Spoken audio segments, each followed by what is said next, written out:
Radiant's ban.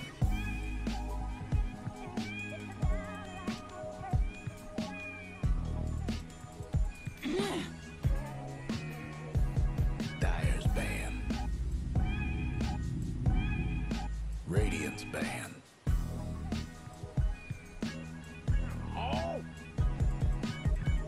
Dire's ban.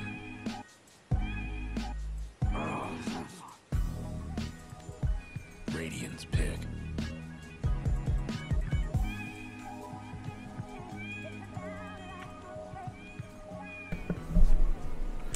Good evening and welcome back to the Mars Dota 2 League. My name is Toffees, bringing you all the action here for the first three games tonight. You can find me at Toffees_Dota2, and I'm joined by my co-caster, the master of co-casters, Winter Dota. How are you doing tonight, sir? I'm fine, thank you. Awesome. So we should have a pretty good game lined up for you guys. Now, I know some of you are coming in saying the schedule doesn't make sense. Things aren't matching up with what they were before. So what you're going to see on this channel for the evening is the first game is going to be IG versus Secret.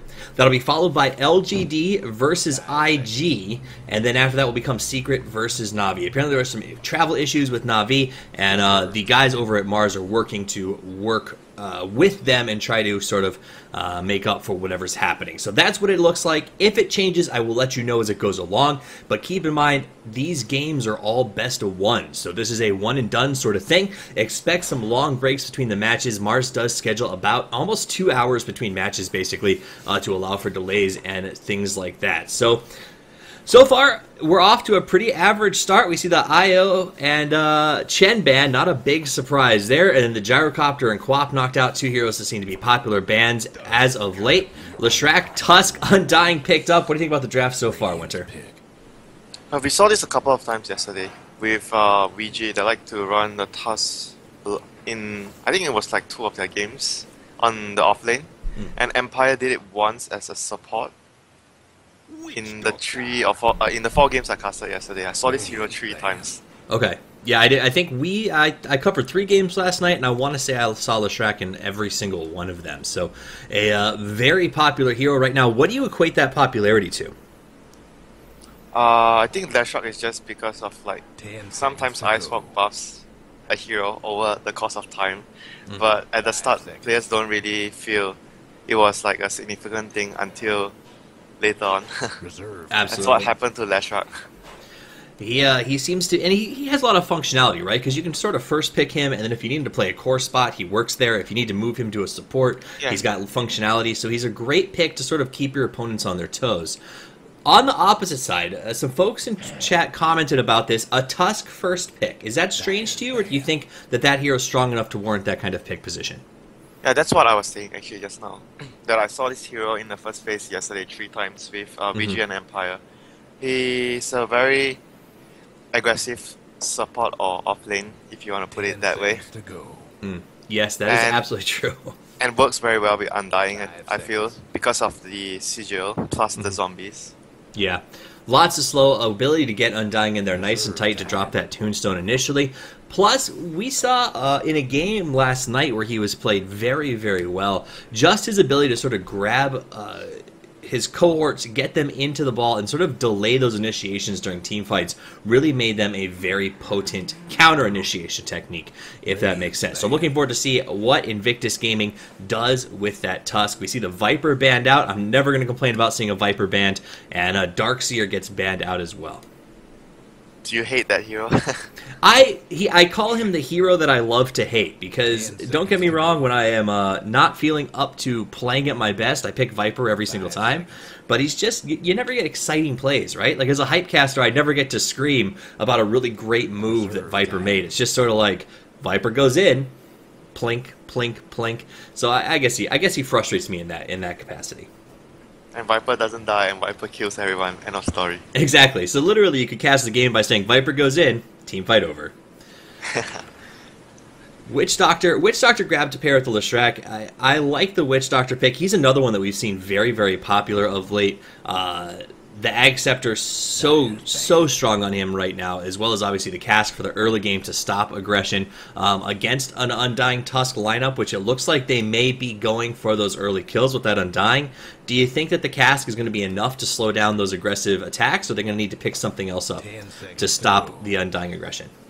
It's definitely a huge plus. You can use the cast after the task snowballs, let's say one hero, like 2 or 3 heroes in, and you get a good bounce of that. But at the same time, Witch Doctor is a hero that you don't want the enemy team to be next to you.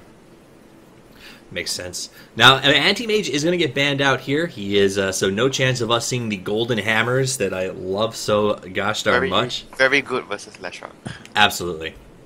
So they have no desire to see him come in there and hurt that Leshrac. Are there other heroes that you can expect to see countering that tanky Leshrac that's been an issue so much in these games?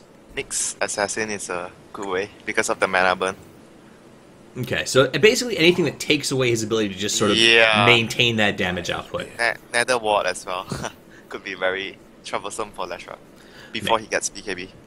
Once he gets that BKB, though, that's sort of the switch that turns him on and gets him rolling downhill. But we'll see. He could still be support in this lineup. Team Secret has lots of options, and they are a team that does like to keep their opponents on their toes. It is, by the way, both teams, everyone here, Z is Luo. I'm sure most of you know that, but I will confirm that just for those viewers who are tuning in. So both teams bringing their A games to the LAN, excited about this. This is a very big prize pool for tournaments right now in terms of Dota. There's over $380,000 on the line, I believe. That's got to be pretty exciting for the teams that traveled out here. Bristleback Razor going to get picked up, so Team Secret grabs that Razor, who I feel like I don't get to see very often. What is the value of Razor in the lineup that Team Secret seems to be putting together?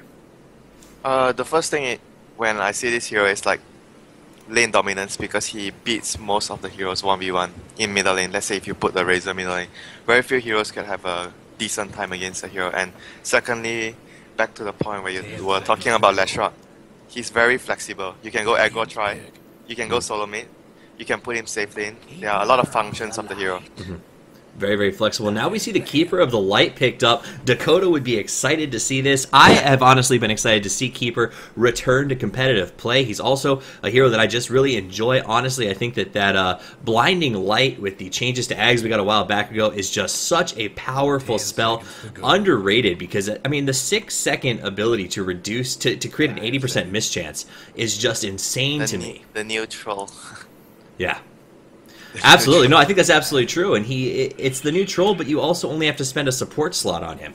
So it really adds a lot of functionality. I think that the ability to regen the mana of Leshrac as he's making big pushes in, this is just a really great combo to see that Leshrac working with the Keeper of the Light. Support is sometimes underwhelming to say about this hero because he's more of like a core because of the space he actually takes up. Absolutely. He takes up tons of space. Pushing into him is a nightmare. I mean, honestly, looking at Team Secret's lineup right now, I feel like Invictus is going to have their hands full anytime they try to push into the high ground. Even if they get a great start, Leshrac, Witch Doctor, Keeper of the Light are going to make it really tough to move up on those racks. And not to mention, Mana Leak is fantastic against Bristleback because if he can't move around, then it's very hard for him to deal damage. And at the same time, mana is very important for a core like Bristleback. Absolutely. Absolutely. So looking at the last pickup, we see Shadow Fiend grabbed for Invictus Gaming. So Invictus playing a hero that actually our TZ is known for doing well on. So a little bit of a nod perhaps to their opponent saying we can play this better than you as he gets ready to go to that mid, I would presume. Team Secret looking for that last spot. What do you think they're going to pick up here? If they want to run, if they're running like Leshrac as core, Razor probably middle lane, they will need an off lane that can, like, initiating off lane, I guess. So do you think, let's see, is Nyx Assassin still on the board? Maybe a Nyx Assassin or a hero that can use that Silver Edge to sort of break Bristleback's passive ability? That would be actually a good idea, but they're going to go for, this will actually mean they might actually want to go aggro try, I guess. Aggro try, that's exciting. Might, I'm not sure though, or just 2-1-2, because sometimes they do Keeper +1 on the off lane. Could be. So Team Secret keeping us guessing. Invictus, I would say a little more of an obvious lineup here. If they do run a Tusk Undying Disruptor tri-lane, that is going to be brutal. I think that results in a lot of potential kills here, and Secret has to be very aware of that. I feel with the Bristleback though, that's less likely. It's more likely that they do TUS plus Dirge, Undying on the offlane. It seems like more likely because you need to help the Bristol a little at the start, so they would probably leave the Disruptor with the Bristol back on the safe lane. Probably, I guess. Seconds to go. Okay. Because it's like you're not sure how Secret is gonna lane their heroes yet. Right. It's quite flexible. Absolutely. And Secret definitely with a lineup that keeps you guessing from start to finish. They've got 3 mids on their lineup that they can utilize at any time. True. So, game is in. We're going to load up on this bad boy. I'll open up the last hit tonight chart for you guys to keep an eye on. And it would not be a game of Dota without a pause to start it off. Now, keep in mind, guys, this is Perfect World server, so I'm going to do everything I can. I'm broadcasting all the way from beautiful Boston. So if we do end up in some slideshow, I will have to do some disconnect, reconnect, but I will make sure I do everything I can to give you the best quality that you can see. So stick with us if we run into any tight spots. We only had a little bit of a hiccup last night. So far, everything has been pretty gosh darn good. Are you using VPN, dude? Am I using VPN? I think so. I'm not technologically savvy. Usually it's not a problem during the earlier games like this hour, like 10 to 12 or 1 p.m. It usually is a problem after you pass around 1 or 2 p.m. in China because that's when the internet traffic is heavy. That makes sense. Yeah, I remember I talked to the folks who brought us on board for this, and they said that VPNs would not be necessary for some reason with the Perfect World server. So I just went with that. To Lindsay over in Azubu chat, I am from the Salem area in Boston, so I will try to engage as often as I can, guys, and we'll keep rolling from there. But hey, we've got all the players lined up, so let's do some introductions while we have a little bit of time. For the Dire side, this is going to be the legendary Invictus Gaming, a team that I honestly thought when we came out of the Chinese Shuffle was going to be #1 in the world potentially. It's had a little bit of a shaky start out, but really is coming on strong moving into TI. So the lineup for these guys is going to be Burning on the Bristleback. We're going to have Ferrari on the Shadow Fiend. XI, who is actually Luo, is me playing the Tusk. We're going to have Chuan on the Disruptor, and last but not least, Faith, who will be playing the Dirge or Undying. I'll turn it over to you to introduce the Radiant side. Yeah, sure. On the Radiant side, we have Secret Zai playing the Ember, Puppy on his Kotl, RTZ handling the Lashrock, Kuroki on the Witch Doctor, and lastly you have S4 on his Razor. So, what do you think about these lineups, Winter? As my resident expert in Pro Dota, looking at just the draft, let's take player skill out of it. Who do you think won this draft? It's difficult to say that way because I feel both sides have very different orientations of what they want to do in a game. Like, for example, Secret's draft, if you just look at Secret's draft, their draft can be very strong in the lane.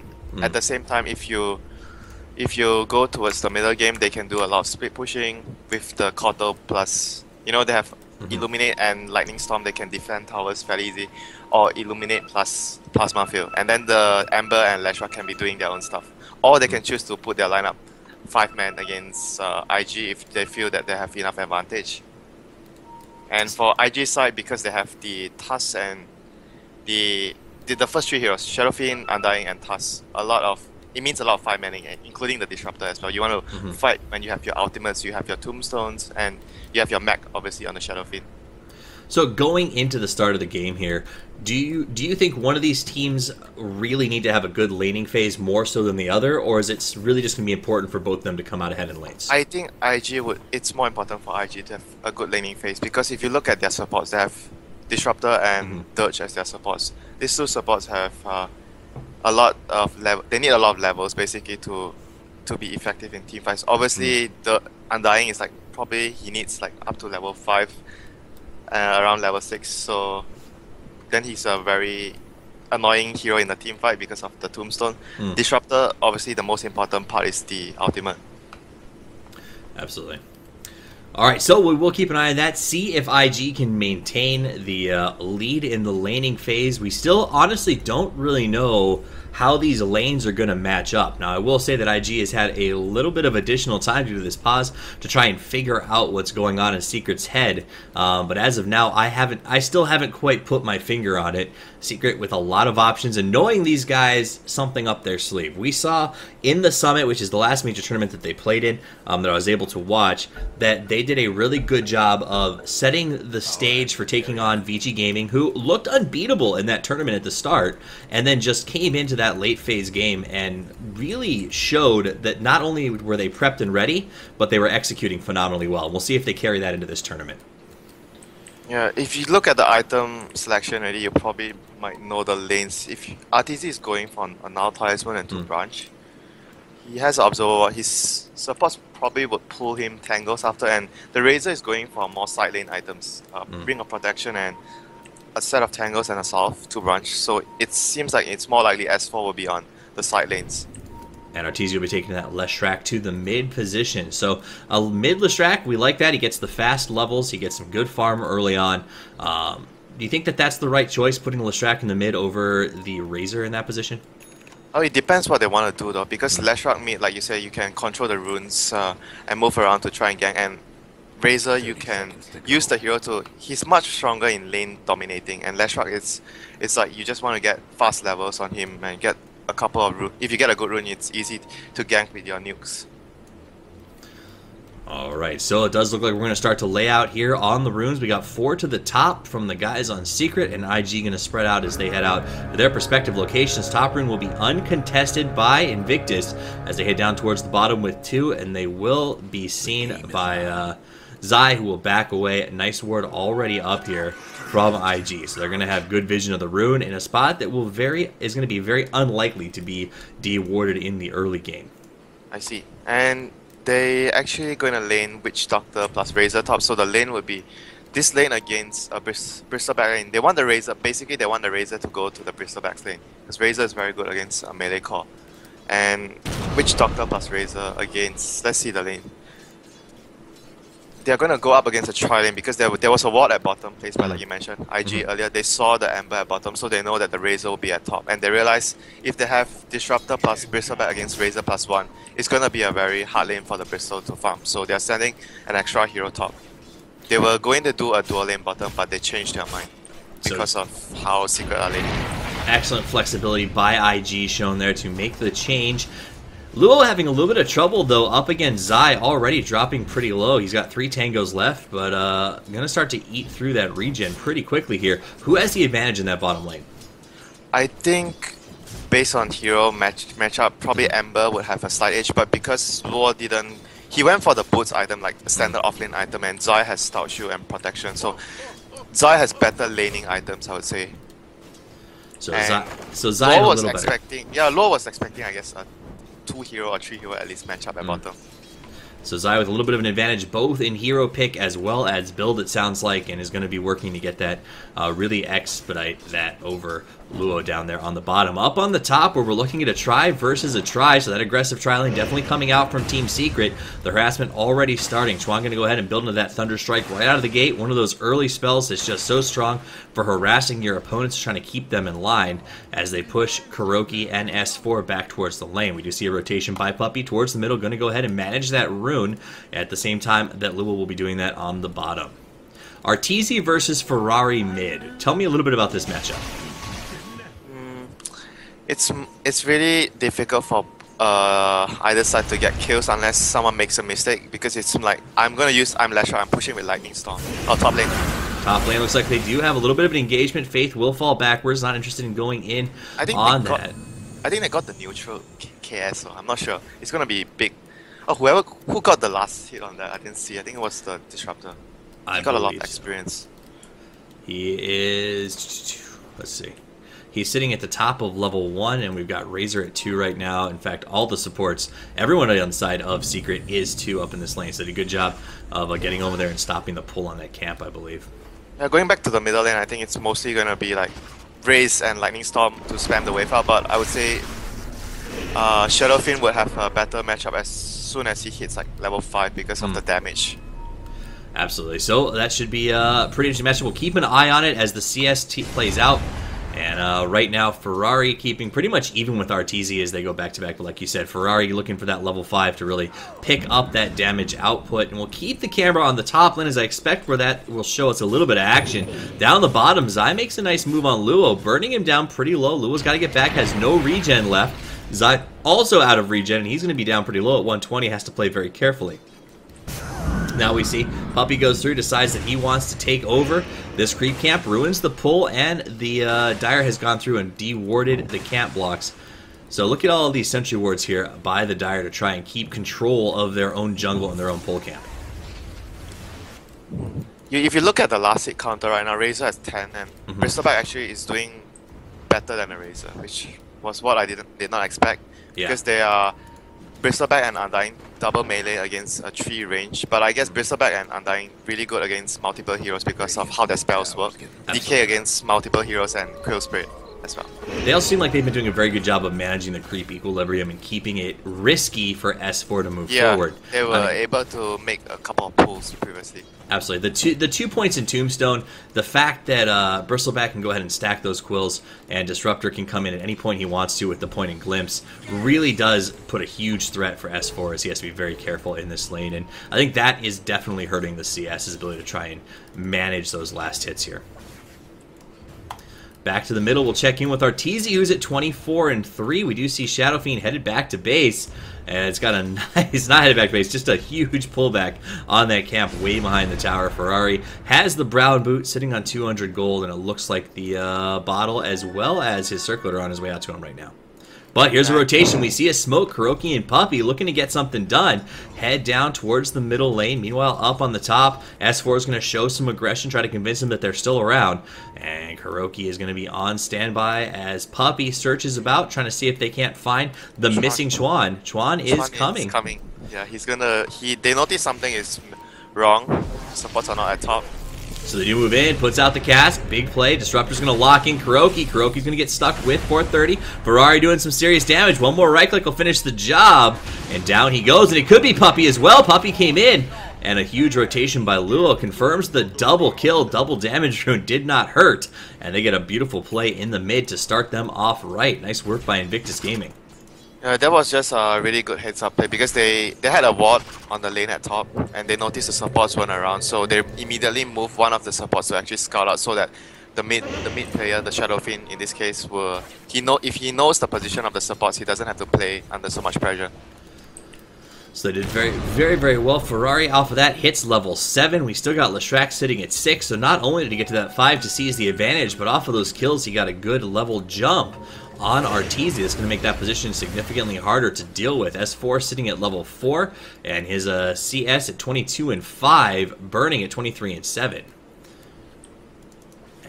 They're going to make a play at top with the glimpse. Here comes the move. They drop the tombstone. They want to go for the charge. The slow is there. Ferrari's closing, but a bit too slow. And it looks like they may get out of this one. The glimpse comes backwards. Nice cast by Coddle. Faith dropping low. Not enough. Down goes the Witch Doctor, and away walks Invictus Gaming. A nice play. The power of the tombstone as they come through and get that kill. Yeah, it's just a lot of synergy between Tombstone plus Glimpse. Tombstone would force you to run away, and Glimpse would bring you back. Absolutely, and they did a good job of waiting until the last possible second to use that Glimpse just to maximize the damage output and let everyone get in position. Shadow Fiend rotates in, going on Zai. Zai jumps away. Will he get to safety, though, as the chase is on? The ice shards are there. Not going to go after him. Luo content to go back to lane and enjoy some free last hits. Zai coming back, though, has got the bottle, healing back up. Looks like he wants to go. Gonna charge in on Luo. Luo's got no help. He's dropping low. Can Zai finish the deal? Doesn't have enough mana. He got interrupted when he was using his bottle charge. Otherwise, he would have enough mana for another chains. And that's unfortunate. And that would have been the end of him. So a good, unfortunate that it got interrupted, but lucky for Luo as he heads back to base to get those heals. Bristle on top starting to have a lot more trouble with S4 as he's doing a good job of zoning him out now that those supports have been rotated away. And immediately Faith and Chuan see the issue, pop a smoke and head right back towards the top lane. Is this the way that you want to see these supports played for IG, constantly in motion? Yeah, they need to make sure that their lanes, like the cores, are having a good time in their lanes, at the same time getting levels on themselves. Let's see their position of the crit wave. They're probably going to wait for 8-minute rune.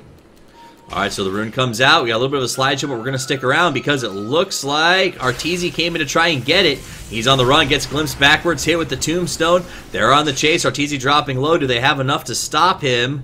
Faith not interested in going back. He wants to keep the chase going, and they end up getting the kill on Arteezy. But the rest of the crew has shown up, and the chase is on. Faith going to try to kite away, make a little bit of space by going into the jungle. He drops pretty low. S4 finishes the job. Now it's Chuan going back towards the tower. Hit and taken down.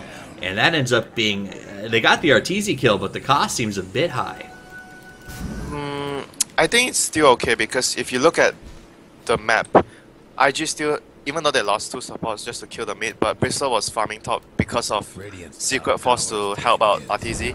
And bottom lane, Low under Loa was also attack. farming. Zai makes a move, hit with the Walrus Punch, comes in, throws out the Shackle. Now we see, goes straight into Snowball. The TP comes out by Dirge, wants to come in, goes for the attack. In he goes, but it's not going to be enough. They lose the Tusk. And Dirge TP's in for not anything, and now he's going to have to back away. So I'm going to try to take this chance. And, oh no, it looks like the slideshow fixed. So we'll stick around and avoid the reconnect as long as possible. It's are you getting any slideshow, or is it coming from my side? No, it's fine with me because I'm using a VPN. Usually it's fine during the morning.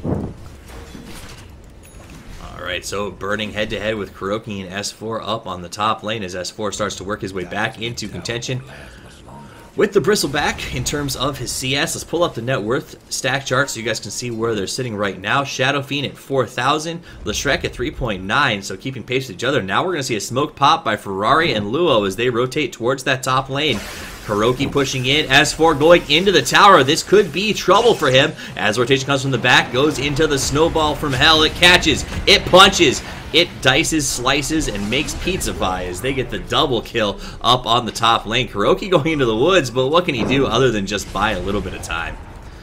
Yeah, it was just a very good smoke game because they were showing one hero in middle, they were showing the disruptor middle, and they were showing the Dirge at bottom. So both of the supports of IG were on the map. That's why Secret felt it was they felt they were safe at top, but they were rotating with the, because you would think that the Shadow Fiend was jungling usually when he's off the map. Alright, now it looks like Zai looking for something. Is going to go ahead and find Luo in the jungle, rotating towards the mid as he uses that invis room to track his movements, waiting for some backup. In comes Leshrac, going to hit the high ground stun. Luo goes into the ball though before it happens. Zai puts up the escape plan, starts to hit him with the right click. Walrus Punch going to come out. Zai should jump away. Comes Faith Tombstone, and he will jump to safety. Tombstone wasted. That was rather unfortunate. If you look at the Disruptor, he's like 10 experience off level 6. He would have killed the Ember with his ultimate. So lucky for Zai as he made his escape plan and was able to execute it because Disruptor just a little bit off of the XP pace he needed to get that kill. Gold lead overall is still pretty much even XP, slightly favoring IG, but not by much. Still really anybody's game. IG up 6-3, but is the kill count really that relevant with the way this game's going? Not really though, because of the fact that the way Secret placed their lanes, and IG they weren't really able to stack up Ancients for the Bristleback because the supports were mostly occupied and bottom lane was 1 versus 1. So as the task, you don't really want to move around to just keep stacking Ancients when you can. When you are 1v1 matchup against an Ember, you want to stay in the lane as much as possible. So the Ancients are not stacked for the Bristol. Usually during the mid game you see Bristleback like surge up in net worth because of the Ancient stacks, but it's not going to happen this game. Looks like that is going to be a mech finished up on the Shadow Fiend, so Ferrari with a little more survivability, a little bit of extra push potential, but he does get hit by the Arteezy stun right away, shocked by lightning, and now he's got to take off, but here comes the Cavalry. It's Faith and the crew as they show up. Nice knockback from Puppey. Will it be enough? The Tombstone comes down, Silent goes out, Arteezy up, Arteezy down. Now Luo wants to make a chase, no one willing to leave the Tombstone zone though, and they stick around. That Leshrac kill well worth everything spent to get it, and Arteezy definitely having a tough start here in this match. Guess what's happening? Yeah, it was that high ground vision as well. IG knew how many heroes were behind, so they were confident that they could take a fight, and they sent up reinforcement a lot earlier. And top lane, Burning seems like he's gonna go down here. He's surrounded. Up on top. So that is Bristle. Not going to be able to take anybody with. The Messaport getting a little low, but the ultimate just too strong. And the top tower does look like it should go down, as there are no responses coming out from Invictus to stop it. They had like I think 2 or 3 heroes TP mid just now. I wasn't paying attention. That's why they couldn't. They were moved around the map by Secret, even though they lost the Leshrac previously. But Arteezy under attack again down the bottom, wants to go on Chuan, but out comes the snowball. Gonna hit him, stun him, lock him in place. Arteezy not interested in walking away though, wants to keep going. Chuan's got to fall back. Walrus punch to the face. Down goes Arteezy. So did not want to run for the tower. Tried to get the kill on Chuan and ended up costing him his life as Ferrari rotates in from the back. Nicely done. That few deaths in a row is gonna set him back very far from his first one.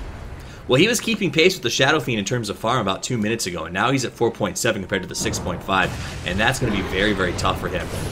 In comes Zai, goes ahead, does a nice sleight of fist, gets the stun up on Schwan. He's going to drop down to the rotation from S4. Here comes the rolling ball, going to crack into Zai. Zai in some trouble, gets stunned, gets knocked out. He's going to go down with the ulti from Ferrari. S4 has to try to get out of this one. Ice Shards push him away from the tower as they will continue to just wail on it. And this should be a lost bottom tower. S4 pops the ulti, wants to go in. Burning sees it coming, pops and quills, and now we should see IG. They're going to back away or engage. They decide to engage. Luo goes in deep, catches Arteezy, pops him up in the air. He goes down again. Puppy has to run away. S4 is in deep. No one else around. Does get the Shadow Fiend, but he's being chased from the back. He's slowed, hits the mech, heals himself up. Here comes the sleight of fist, hits everyone. S4 still very low. He's going to live as he gets away. Zai wreaking havoc, takes out Luo, takes out two. The bristleback down. That was a really good buyback from the Ember. This is one of the few things that the Ember can do early to mid-game. Buy back and get right back into that thing, and he did, and it really turned the way it went. Yeah, he got 2 kills, otherwise they would have... I would say it's a very worthy buyback for the goal and experience that he got. And obviously saving the team fight for his team, otherwise they would have lost. It would have been devastating. Now let's talk about that Lestrak. Also goes down again.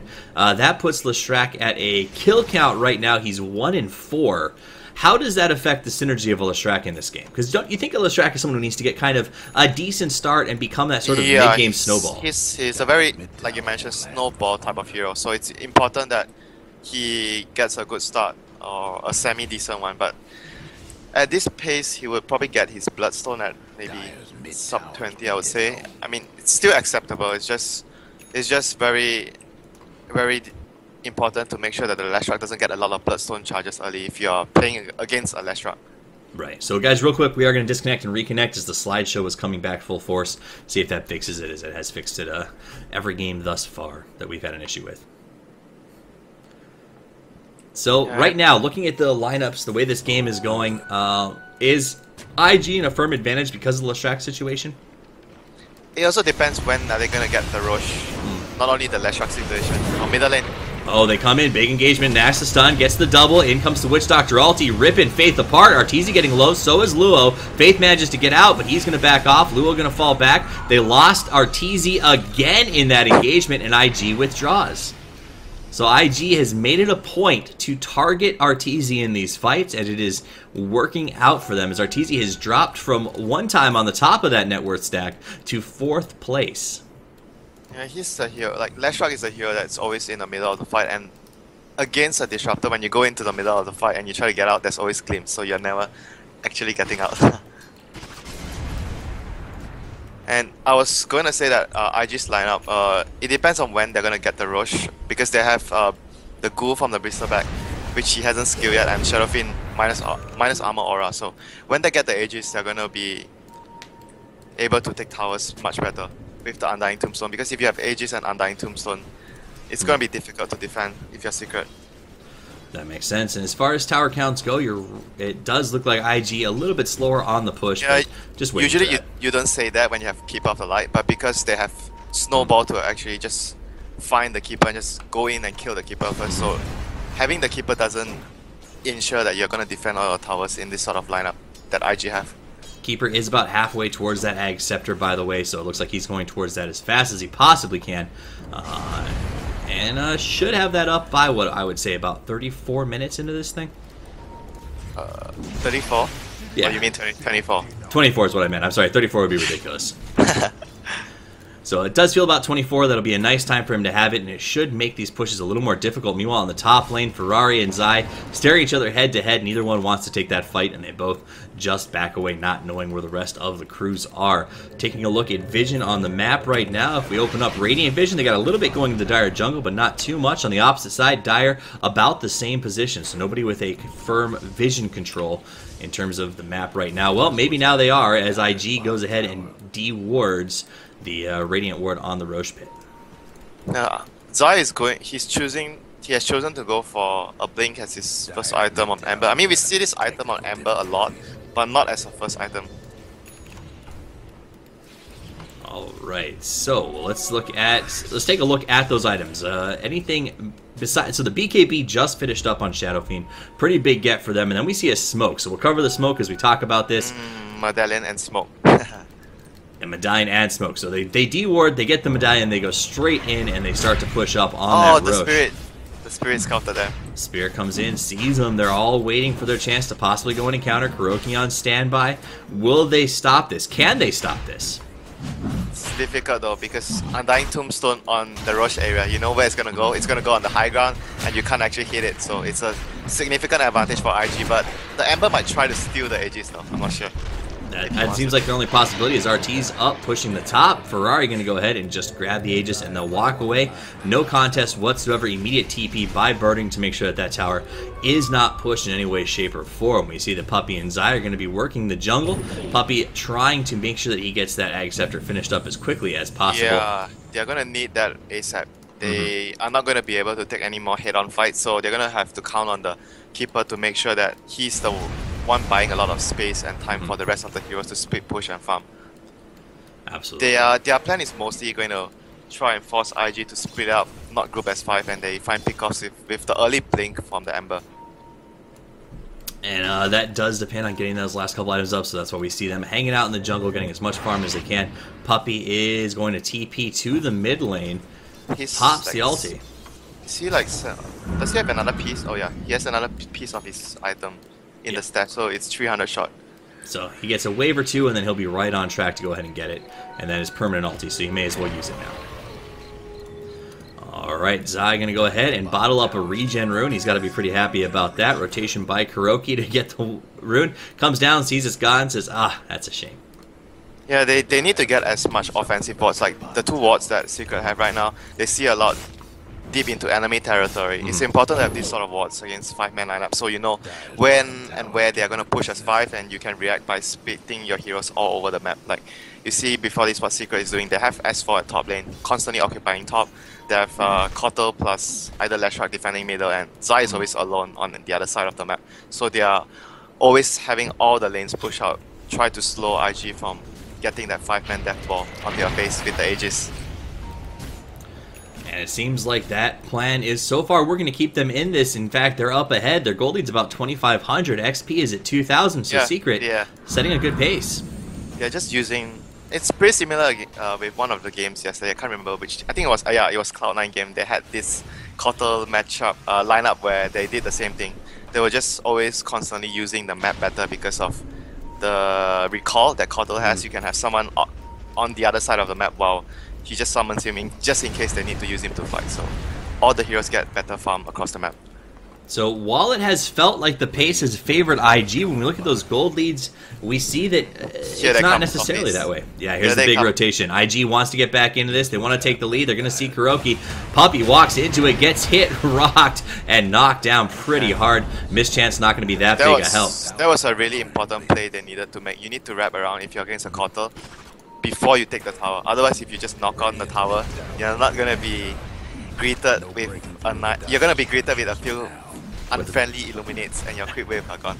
So they do go in, they get the kill, and they're going to take the mid tower. Down on the bottom lane, however, they lost the tier 1, and it looks like the tier 2 is under some serious onslaught by Zai, with backup from Arteezy waiting in the wings. Arteezy goes into the woods. This is not an easy kill at all.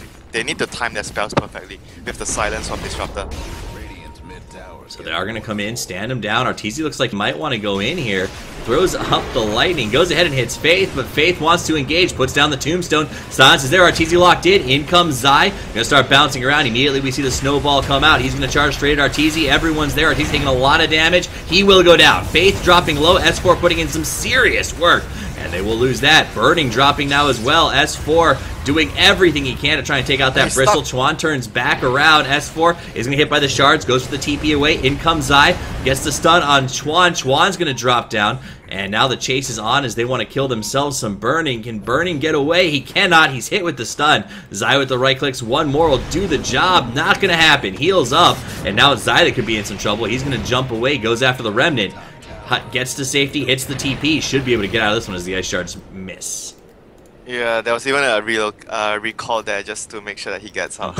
So that was a 2 for 2, a Leshrac and a Razor for a Dirge and a Disruptor. Definitely IG came out on top and they defended their tier 2. They traded 2 supports for 2 important heroes on the side of Secret.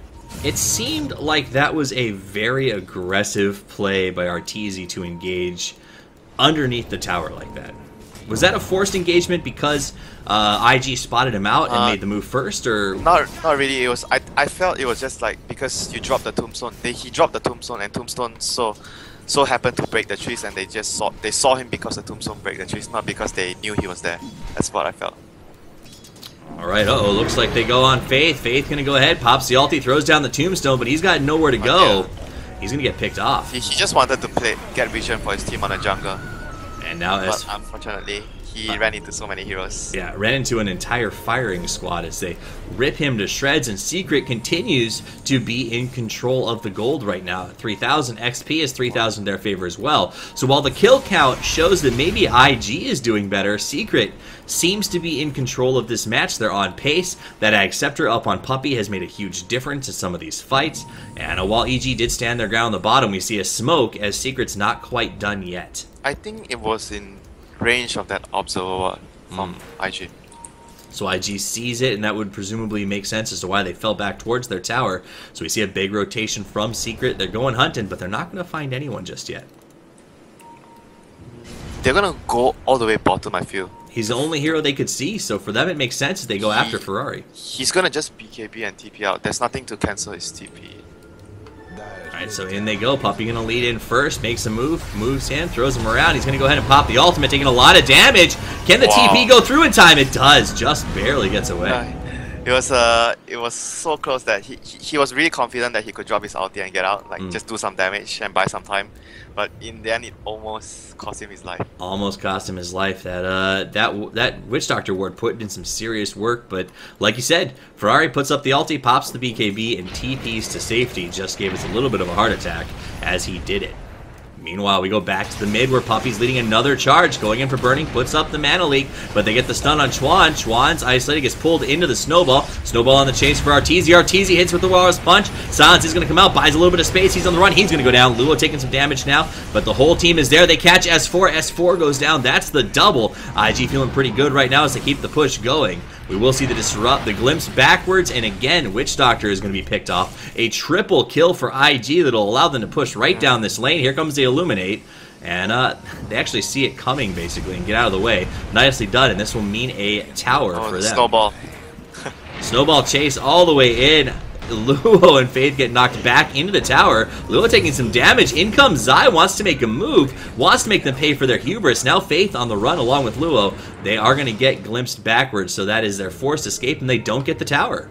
That was a little lucky that the Tusk didn't die. He didn't get hit by and now Faith could be in some trouble. Zai comes in, and he gets him, catches him with those searing chains, but the chase isn't over as he continues to try to chase these guys down. So Zai ends up getting a good turnaround. Yeah, the Disruptor still has a glimpse though. If he chases, they can just glimpse him away. But you could see from the last fight, like IG are much stronger as 5. Burning's gonna get chains up here, but there's backup nearby though, so I think he's fine. Just a little bit of harass, but they will basically tell him that we are not scared of you. That triple kill did not push us back, and you need to be careful. So that works. Burning has to go back to lane. Well, look at this. Zai playing aggressive, puts up the safety remnant, and we'll go ahead and push in behind the tower to continue to harass. Finds Chuan. This may not be a harassment, almost a kill, but Chuan fast on the glimpse, sends him back. Gold lead. Sorry, go ahead. The last fight, sorry, I was just gonna say, the last fight, it's very evident that if it's a direct head-on fight with the Tusk snowballing in with the Undying, it's very hard for Secret to take a fight right now. Gold lead, by the way, was pretty heavily in Secret's corner. That triple and the push did pull it a little bit closer to IG, but Secret back in control of it after the turnaround kill on Dirge. 12-17 is the kill count, but that by no means shows the way that this game seems to be going. Battle Fury is up on the Ember Spirit, as well as he's got himself a Blink Dagger there. Bloodstone finished up on the Shrek. Yule's Scepter almost actually finished as well, just waiting to come to him. BKB finished up on the Razor, so that'll be coming out on the Courier as well. Sanj Yasha on the Shadow Fiend, Sanj Yasha on the Bristleback, and those are the major items that are really sort of in play right now. The next major item, I think, is the BKB on the Bristleback. He got controlled so hard by Puppey the last fight. Mana Leak and Blinding Light. It's so annoying as a Bristleback. Can't do much, can't hit, can't run, can't move, and put himself in a frustrating spot. So that BKB going to come out, and going to let him get a little more involved in the next big battle. What are we looking for right now at this point in the game? Is Secret happy to go back and farm? What is IG trying to accomplish? What are we looking for in the next 5 or 10 minutes? Secret are just, I think, mostly looking to get more items because they have a lineup that farms better, that uses the map better. So they're going to look to try and stall out the game and make sure that they get farm across their heroes, a lot of farm across their heroes. So they're gonna try to take the game late, and IG is gonna hit a timing, probably with the next. I think the next Aegis plus a BKB on the Bristol before they try and siege again. So talk to me a little bit about Kuroki's build right now. The Witch Doctor build where he's got 4 into his cask, 1 in Restoration, and 2 into Death Ward with nothing in Maledict. Is that a common build on a Witch Doctor? I think Maledict is really good against Bristol, but in this sort of situation where it's Undying Tusk and Bristol, like I mentioned, remember during the draft, I said it's going to be difficult for Witch Doctor because they can get up close and personal to Kuroki very easily with their lineup. So getting points, you're not going to be able to use the Maledict. So getting stats is, I think it's a good choice here for the Witch Doctor. Plus his item selection, it's kind of difficult for him to get the Acceptor in this game because the Quarter will be taking up a core position farm as well. So he's choosing to get the Glimmer Cape, which is a much cheaper option, and it's very helpful for his team and himself. Alright, it does look like they're thinking about going Roche here, so IG is just going to walk in slow, not interested in stealth. Double damage are going to come out to help out with that. Yeah. And by the way, Toffees, there's a BKB already on the Bristol. Wow, so you asked for it and he got it. And BKB plus Aegis on Shadowfiend, I guess? Yeah, Aegis on Shadowfiend. They're gonna push. So is it time? Is it time to finally get that push up and running? Yeah, they would want to take care of their lanes first, and Secret would try to make sure that all the lanes are pushed. Just look at the map again. So Secret are placing once more their heroes across the map, and IG are gonna have to deal with it before they try to make use of their Aegis and 5-man death ball. That makes sense. So they got it, and Secret doing a good job, like I said, of executing that strategy, keeping IG on their toes, making them move around the map the way that Secret wants them to move. They have one very deep ward here as well, the one towards the middle. So this is gonna be very helpful in understanding when and where they can split push. Faith finds Puppey though. They see him in there, or do they? They actually did not see him. Okay. Huh. So they thought maybe he TP'd away. And he's just gonna hide out in the woods. Now he's going to come out, and the Tombstone will spot him, maybe, finally. Okay. So there it is. Now we see zombies spawning, and Burning's like, aha, there you are. But they don't have a stun, and he'll just TP to safety. So, nicely played by Puppey to hold it in that spot and not get freaked out. And unfortunately for IG, they missed out on a chance to pick up a nice kill. At the very least, he made Danai use the Tombstone, so that's a pretty long cooldown, so they have to wait for that before they go again.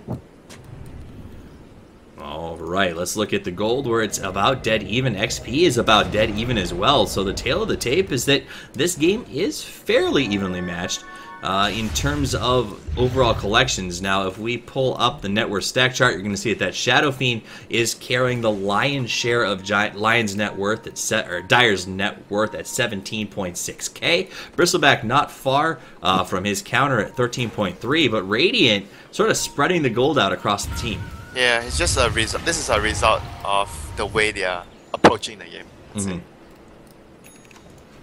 And do you think that that's going to be detrimental to Secret as Shadowfiend starts to pull so far ahead? I think that's really going to work out in their favor. They've got 4 heroes. Well. Top lane, Burning. Oh, let's look at that. Burning being chased by Zai. Zai wants to go. He does have the Searing Chain. He's going to go ahead and put him up with the BKB. Freeze Burning as he walks away. Lua looks like he thought about re-engaging, decides it's not worth it. Here comes Ferrari, though. And he's just going to be here to play backup, farms the camp, and they will disengage. That was a really important event that happened for Secret because it was a 10-second BKB, so it was a huge deal. And by that small move, even though it seemed like they didn't gain anything, but in theory they bought themselves time. That is the most important thing Secret needs right now, time. Absolutely, and they are doing a good job. But that 10-second BKB is going to be really, going back to the point where you were talking about Shadowfiend being so farm, but it's going to reach a point where at a certain there's gonna be limitations because you only have 6 slots and a moonshot to consume. So Secret's lineup is more based on getting everyone farm. So there's gonna be a limitation to what Shadowfiend can do as the game progresses because there's only so much items you can buy. That is true, and Ferrari is getting very fat right now. That Daedalus to go along with the BKB, the Sanjasha, and the Mech. And we'll see a TP to mid to defend the push that's going on here. And Secret doing a good job of looking for trades. Basically, a tower goes down, top tier 1, and there is a deny by Tusk, so a good deny. That was a really good play by Secret because they understood that they saw the Disruptor on top, and Disruptor didn't have a teleport score. Because if you're trying to push like this, the most important target to notice on the map is the Disruptor, because he's the only one, if you look at IG's lineup, he's the only one that can actually, plus the Snowball obviously, that can catch you guys off when you're trying to, because usually teams, you try to force someone back and then you back off, but when there's a Disruptor you cannot make that play because Flames is very long range. But because they knew that the Disruptor didn't have a TP scroll, they went for that play. And they did a very good job of getting a good exchange. Yes, it was denied, but it's still great for them in terms of getting those towers down map control. It's time again. Time bought for the team. Ferrari looks like he wants to make something happen. Zai is just going to back away. And Secret doing a good job of being slippery and just staying out of the grasps of IG. Now IG rotating around. Looks like they see Arteezy. They want to try to catch him out of position. Killing him would be wonderful for them, but he's going to get called by Coddle, and off he goes. This must be so frustrating, Toffees. They have Boost of Travel on Lashra and Recall. Oh, that's got to be infuriating. So up to the top they go. Engagement comes in. Yul Scepter going to start it off. Stun's going to hit immediately. Burning takes the full shot of the Illuminate. Pops that 9-second BKB and runs. They did it again. They forced the BKB and he just like... Oh, he actually has a blink as well. I didn't see the blink. Yeah. So he's got quite a bit. Daedalus, by the way, recipe already purchased up. So we should see that coming out relatively soon. And they're going to push up on this top tower. And I don't know that IG can come in and stop it. They're executing their game plan very, very well. On Secret side. Absolutely. Oh, middle lane. Middle lane. Middle lane, we see Arteezy going in, puts up the Yul Scepter, wants to go on Chuan, gets out the silence, and he gets glimpsed right back to the rest of his crew.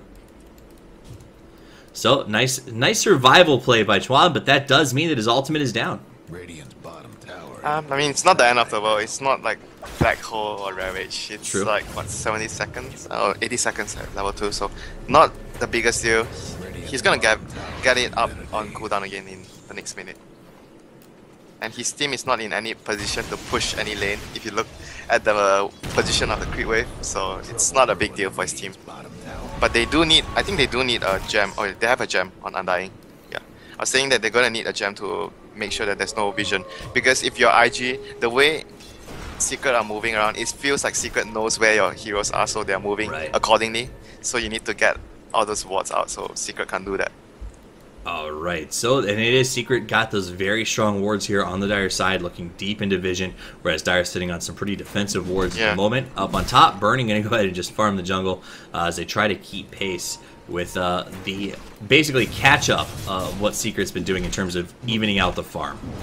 At some point, they're going to need maybe a Hex, I'd say, because if you're playing against what Secret is doing, you need to catch and kill the person that's speed pushing and being annoying.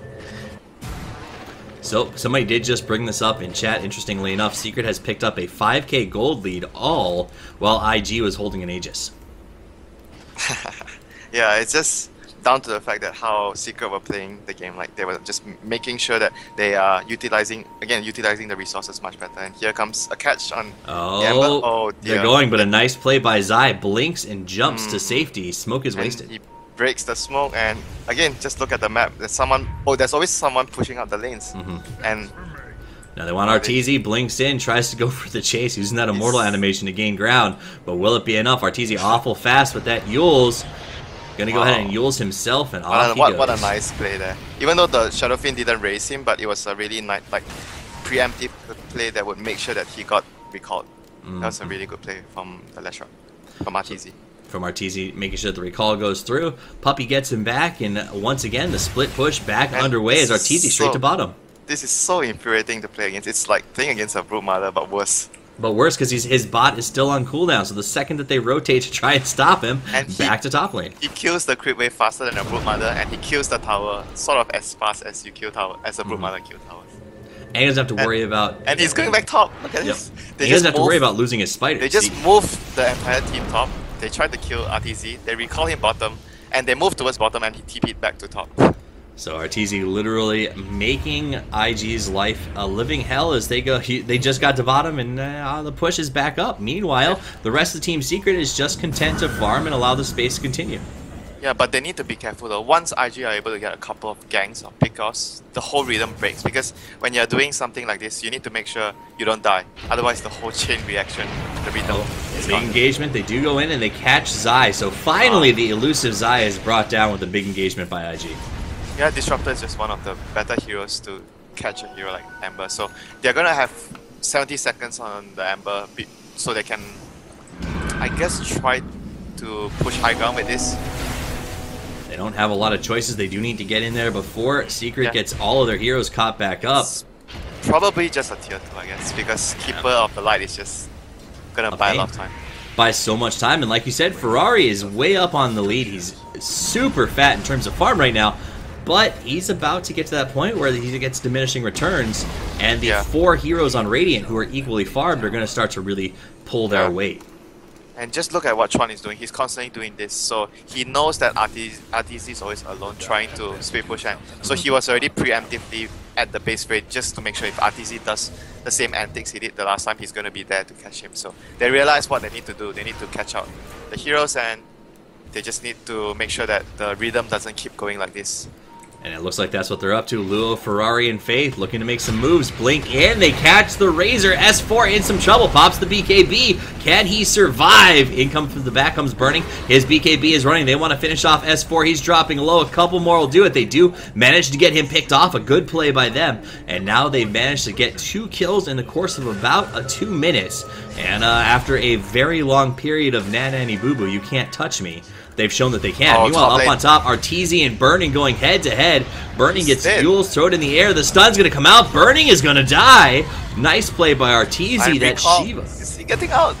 No, he does get popped. He's going on Chuan, though. He's not afraid. Wants to go. Chuan's got to back away. RTZ now on the run. Lots of speed. Going to get glimpsed backwards. This will be the end of RTZ. And they do finally stop the split pusher. And all that, and he suicides. And he got a kill on the Bristol. So he ends up getting the kill and he suicides. Unfortunate. Yeah, most importantly, he didn't suicide too early because he was trying to make IG commit more, and his team, again, farming the map. It's just a very good play. So he does it. He does that. It seems like it ends up being a fair exchange. Oh, looks like the bottom where we see the engagement now on Kuroki caught out of position, and IG has taken your pickoff strategy to heart and are working hard on it. This is what happens when they get picked off. They start to fall apart. The rhythm is broken, and Ferrari is going to push against this Roche very, very aggressively. Is this going to allow them to finally break into that high ground position? Yeah, this is I would say one of the most important Roshan because it's the one with cheese as well. So it's going to give them a lot more weapons to push up the high ground. And I'm not sure if they want to get a pipe. Usually against Kotal, you want to get a pipe, but it's already so late, and they don't really have a suitable hero to build a pipe on. So playing without a pipe against a Kotal Blast is very annoying as well. They have to make sure that they get a pick off on. Remember what they did earlier when they were pushing the tier 1? They they smoke behind and they kill the Kotal first before they push. But in this case it's a high ground, so it's going to be less possible that they do that. Ferrari does have the Scythe of Vice up, so he's going to go ahead and be able to utilize that. Blinks in, immediately finds Arteezy, hits him with the Hex, follows with the Chase, going to try to do what he can, but Arteezy throws up the Yule Scepter, too tanky.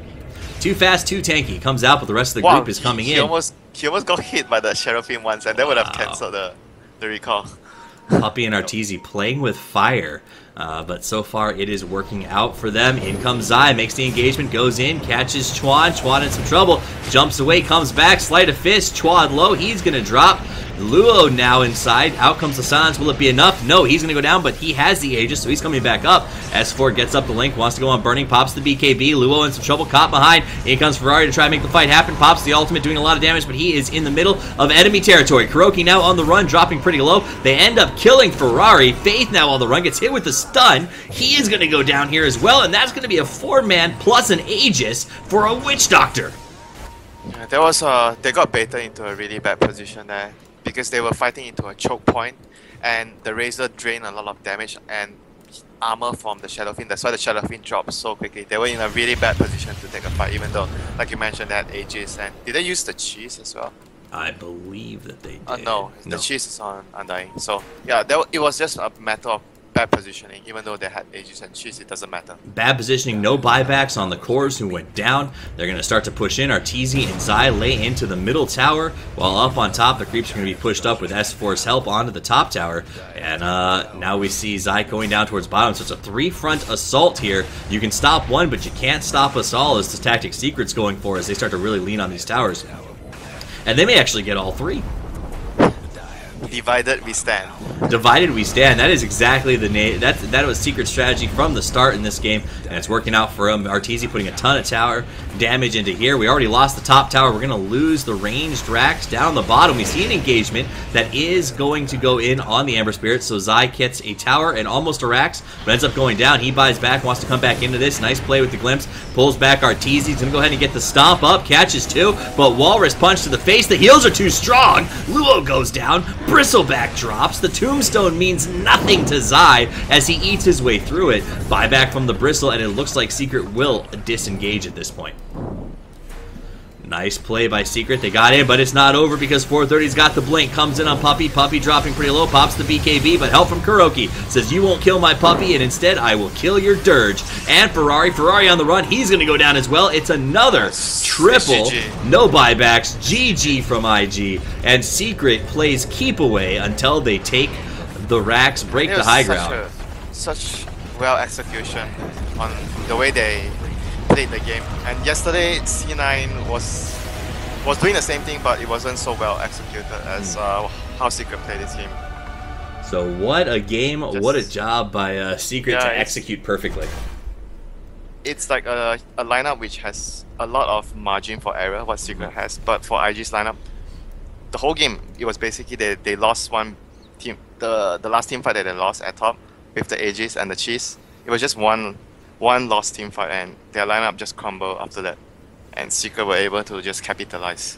Secret capitalized, made the push through, and what we thought was a good start for IG ended up crumbling around their heads. Ferrari got fat, but not fat enough. This quarter plus boost of travel less shot. So that was brutal. Has been a pain the whole game for them, and the Ember being a hero that you can just move around the lanes with your spirit easily. Also a big pain in the game for IG.